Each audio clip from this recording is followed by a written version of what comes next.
Every night after the glass tower emptied and the last elevator chimed its way down, Daniel Reyes pushed his janitor's cart through the silent halls like a ghost no one ever noticed. He had learned long ago how to become invisible, how to lower his eyes, keep his steps soft, and exist in the background of powerful lives that never paused long enough to see him.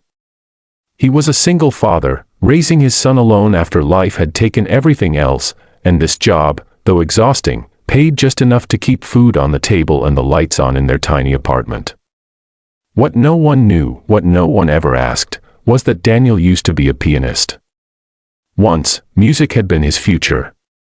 Now it was a memory he carried quietly, like a photograph folded too many times in his pocket. On one of those late evenings, as he mopped the marble floor outside the executive offices, he heard something that stopped him cold.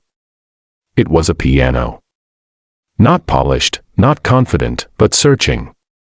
The notes were hesitant, uneven, like someone feeling their way through darkness.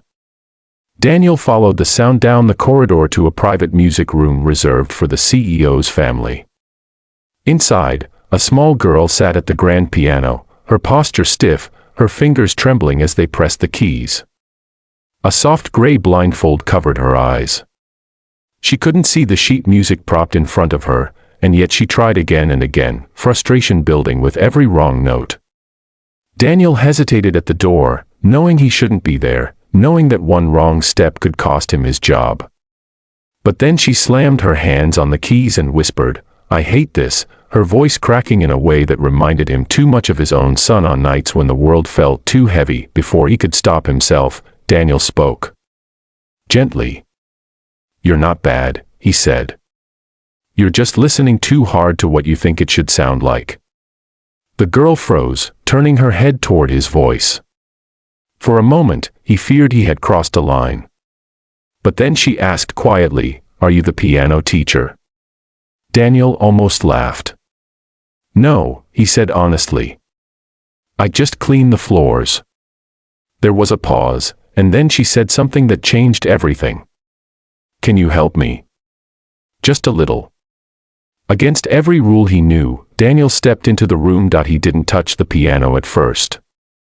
He listened. He asked her name, Lily. He asked what she felt when she played. "Nothing," she said. "That's why Mom wants me to practice.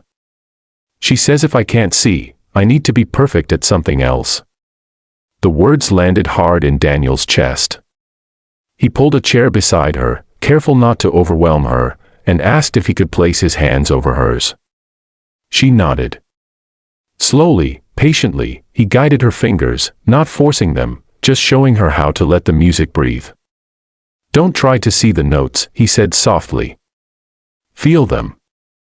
And for the first time that night, the melody began to flow. What Lily didn't know, what Daniel couldn't see, was the figure standing silently in the doorway. Victoria Hale, CEO of the company, had come back to retrieve forgotten documents.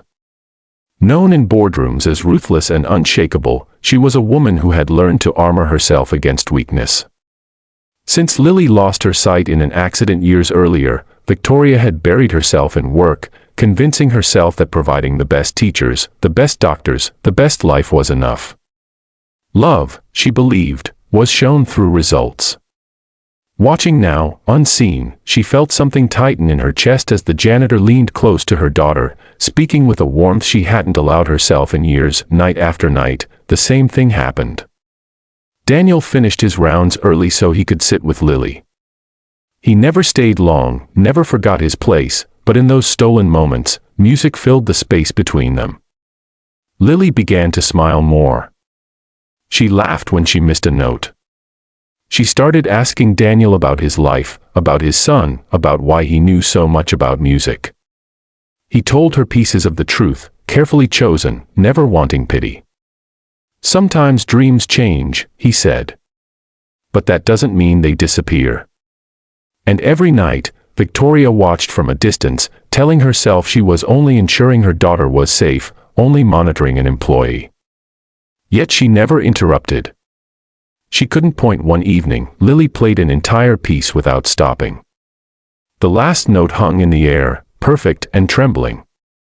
"Did I do it?" Lily asked. Daniel swallowed hard. You did more than that, he said. You felt it. Lily beamed, turning toward where she thought he was. Will you come back tomorrow? She asked.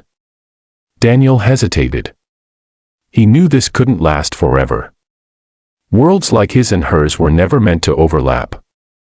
Still, he nodded. As long as you want to learn, he said. In the doorway, Victoria pressed a hand to her mouth, tears burning her eyes. She had spent millions trying to fix what was broken, and here, a man with a mop and calloused hands had reached her daughter in a way she never could. The truth came crashing down a week later.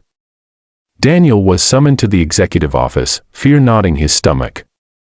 He expected reprimand, termination, humiliation. Instead, Victoria stood by the window, her back to him. You play beautifully, she said without turning around. Daniel's heart pounded. I'm sorry, he began. I never meant, she turned then, her expression unreadable. Why didn't you tell anyone you were a pianist? She asked. Daniel met her gaze, steady despite his nerves. No one ever asked, he said simply. The silence stretched. Finally, Victoria spoke, her voice softer than he had ever imagined. My daughter sleeps through the night now, she said. She laughs. She talks about music like it's a friend. Her eyes glistened. I didn't know how to give her that. What followed wasn't a fairy tale transformation, but something more real. Victoria offered Daniel a new position, not charity, but respect. She funded his son's education. She hired him officially as Lily's instructor, with boundaries, with dignity. And slowly, awkwardly, she learned how to sit beside her daughter instead of standing over her. On the night Lily performed her first small recital, Daniel stood in the back of the room, tears streaming down his face as the music soared. Victoria reached for her daughter's hand, finally understanding that strength wasn't coldness, and love wasn't control. If this story moved you, if you believe that kindness can come from the most unexpected places, and that real change often begins quietly, then don't forget to subscribe to the channel. Stories like this remind us that behind every title, every uniform, and every role, there's a human heart waiting to be seen. Subscribe now, and stay with us for more powerful stories that inspire, heal, and change the way we see the world.